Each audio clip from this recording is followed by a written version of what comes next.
Home kitchen मध्ये परत एकदा तुमचे अगदी मनापासून स्वागत। सगळ्या सबस्क्रायबरचे धन्यवाद, सगळ्या व्ह्यूअर्सचे मनापासून आभार। आज आपण खूप छान अशी रेसिपी बघणार आहोत, ती म्हणजे ठेचा रेसिपी।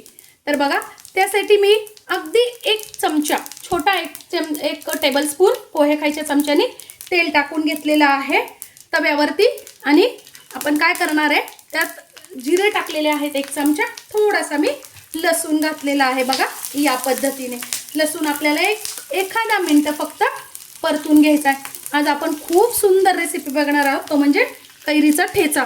तर बघा, ठेचा सगळ्यांनाच आवडतो, पण उन्हाळा म्हटलं ना की ठेचा खाल्ला की त्रास होतो। उन्हाळ्यातही आपल्याला ठेचा खाता येईल असा ठेचा आज आपण बघणार आहोत।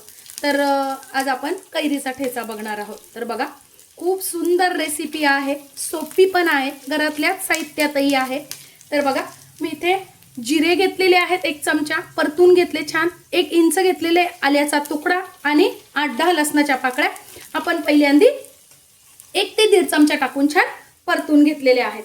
त्यानंतर मी इथे पोपटी मिरच्या घेतलेल्या आहेत, बघा, ज्या कमी तिखट असतात, त्याचे मी असे थोडेसे तुकडे करून घेतलेले आहेत, म्हणजे छान असे वाफल्या जाते। तुम्हाला किती प्रमाणात घ्यायचं ना तसं तुम्ही घेऊ शकता। तर मी इथे टोटल 100 ग्रॅम मिरची घेतलेली आहेत, काही पोपटी घेतलेल्या आहेत आणि 5-6 या अशा तिखट मिरच्या घेतलेल्या आहेत, बघा, या पद्धतीने। आणि अर्धी वाटी घेतलेले आहेत शेंगदाणे। तर बघा, शेंगदाणे मी इथे साल न काढताच घेतलेले आहेत। तुम्हाला पाहिजे तर तुम्ही साल काढून पण घेऊ शकता। उन्हाळ्यात कैरी खाल्लेली चांगली पण असते, त्यामुळे आपण हा कैरीचा ठेचा बनवून खाऊ शकतो। आणि आपल्याला उन्हाळ्यात काय होतं, जेवायची इच्छा राहत नाही, असं काही खावंसं वाटत नाही, पण असा ठेचा वगैरे असला की छान असं जेवण पण जातं आपल्याला।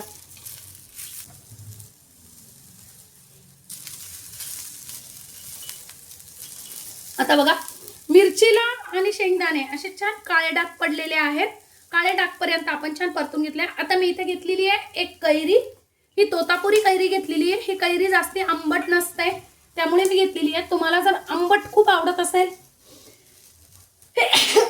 तर तुम्ही छोट्या ज्या कैऱ्या येतात ना त्या घेतल्या तरी चालेल, पण जर खूप आंबट घातली तर मग ठेच्याची चव निघून जाते। त्यामुळे काय करायचंय, तोतापुरी कैरीच घेतलेली आहे, ती मी घेतलेली आहे। अर्धीच कैरी घेतलेली आहे, म्हणजे साधारणतः 1 वाटी फक्त मी कैरी घेतलेली आहे। तुम्ही तुमच्या चवीनुसार कमी अधिक करू शकता। कैरी पण मी सालासहच घेतलेली आहे, साल काढून जर घेतली ना कैरी तर जास्ती आंबट लागते आणि मग ठेच्याची चव येत नाही, फक्त कैरीचीच अशी जास्ती आंबट चव येते, त्यामुळे मी सालासहच घेतलेली आहे। बघा, 2 मिनिटं आपल्याला आता कैरी पण छान परतून घ्यायची आहे। आता बघा, टाकून घेते मी 1 चमचा मीठ तुम्ही चवीनुसार कमी अधिक करू शकता। मीठ टाकल्याने काय होतं, कैरी छान सॉफ्ट होते पटकन। आणि आता गॅस बंद केलाय। आता हे पूर्णपणे आपल्याला थंड होऊ द्यायचं आहे, गार झालेलं आहे। आता आपल्याला पल्स मोडवर फिरवून घ्यायचं आहे। पल्स मोडवर मी जाडसर असं हे करून घेतलेलं आहे, खूप बारीक अजिबात केलेलं नाहीये। तुम्हाला पाहिजे तर तुम्ही असा पण ठेचा खाऊ शकता। मी आता हा परत तव्यावर टाकणार आहे, म्हणजे जरा जास्ती दिवस टिकतो। फ्रीजच्या बाहेर पण 8 ते 10 दिवस ठेचा छान टिकतो। आता आपल्याला परत चमचाभर फक्त तेल टाकून घ्यायचं आहे आणि 2 ते 3 मिनिटांसाठी परत छान असा हा ठेचा आपल्याला परतून घ्यायचा आहे। थोडंसं मॉइश्चर कमी होतं, म्हणजे हा ठेचा छान टिकतो। मग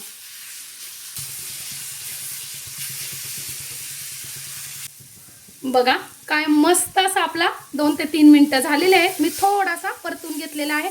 तुम्हाला पाहिजे तर खरपूस होईपर्यंत, तुम्हाला प्रवासात न्यायला जर करायचं असेल ना तर तुम्ही अजून थोडासा खरपूस होईपर्यंत परतवा, म्हणजे अजिबात ठेचा खराब होत नाही। खूप मस्त असा आपला ठेचा तयार झालेला आहे।